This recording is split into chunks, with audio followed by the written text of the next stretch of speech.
Hi, everybody. Welcome to week 6, weekly reflections. I read unit 5 in the Ada and Compoy unit. It's called The Power of Transformation. It is human nature that we transform, as mentioned in page 138. Nothing that is alive remains the same. This is not only physical changes, but mentally. Just think about how your thought process was 10 years ago. I bet you it's not the same how it is today. We continue to evolve day to day. It allows us to grow and to mature.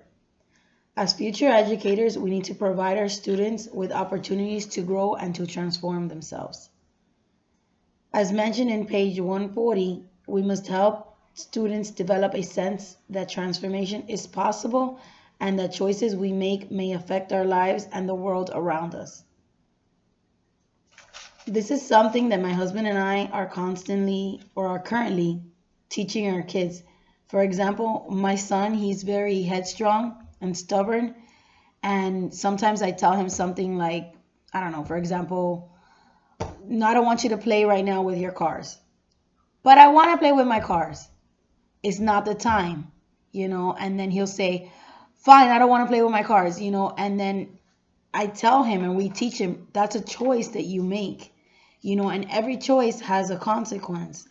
And I believe that if you don't teach it at a young age, then at the end of the day, when they're teenagers or they're going to be rebels or when they're adults, they're going to break laws and they have to understand that whatever choice that they make, is what they say it is. So what I'm trying to say is that we're teaching him, whatever he says in the moment, he has to seriously think about it before he makes that choice.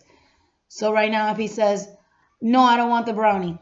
Okay, Marcus, you don't want the brownie? Let me have it. No, no, no, now I want the brownie. No, you said you didn't want the brownie. So this is something that I believe that as educators and parents, we need to kind of install it in the kids' brains, to prepare them for the future. Let me see.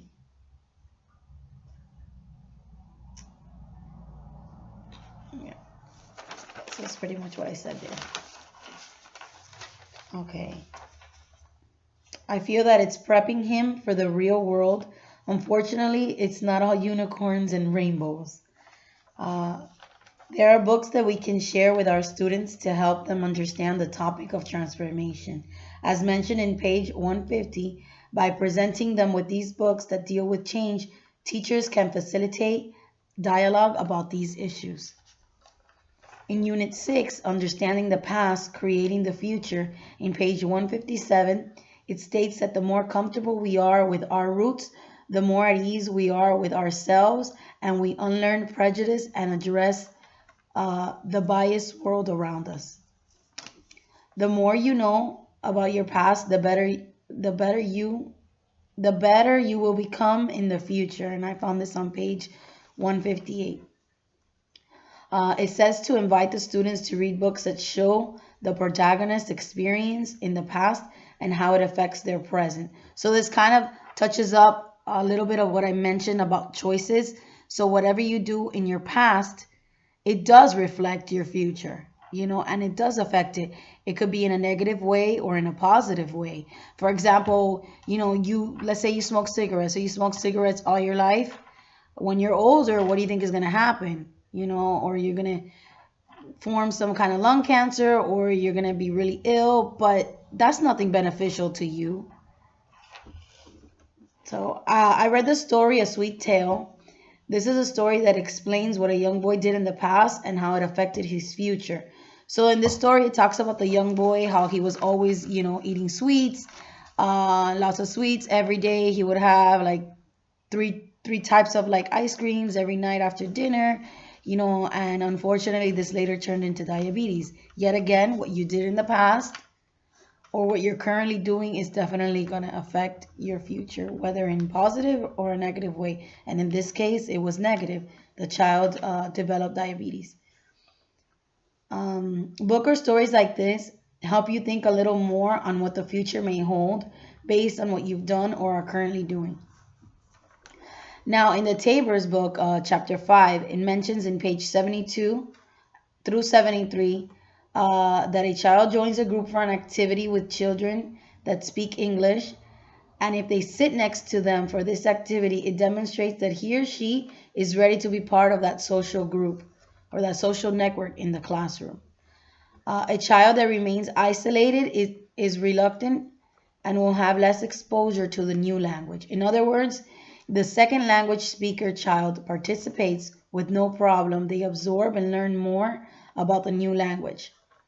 The second language learner has to spend most of their time guessing and assuming what's going on. For example, if the teacher has an object in her hand and she's talking about it, this child will guess what the actual object is based on the words that she's using. So for example, if she's holding an apple and she's like, okay, class, this is an apple. The apple is red. Sometimes there's green apples. That child will understand that what she's talking about is indeed an apple from how many times she actually repeated that word.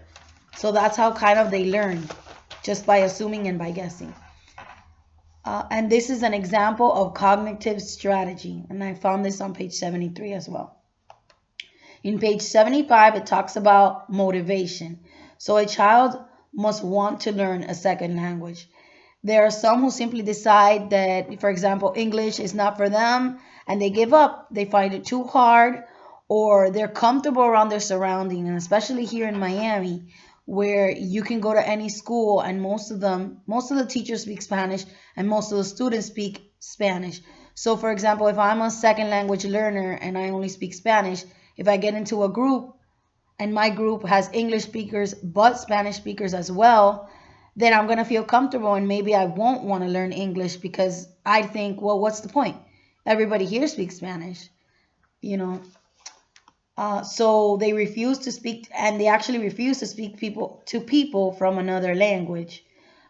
Children avoid the second language speaker by surrounding themselves with the first language speakers or the bilingual speakers.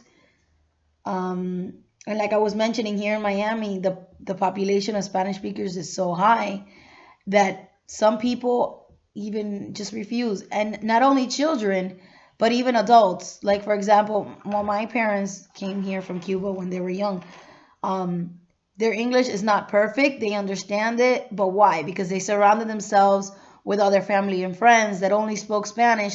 And maybe they feel a little timid or embarrassed because maybe they don't speak it, correctly, which is fine. But being here in Miami, it doesn't give you that motivation to actually learn it.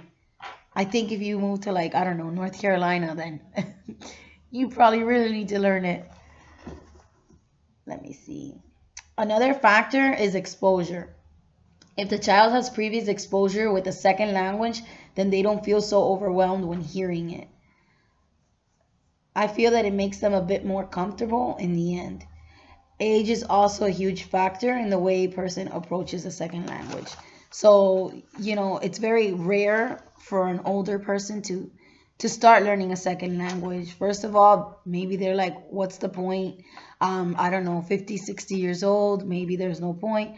Maybe they don't have that motivation. So these are all factors. So exposure, age, and motivation is definitely factors in wanting to learn or not wanting to learn that language. And that's about it, guys. Thank you for listening. Bye.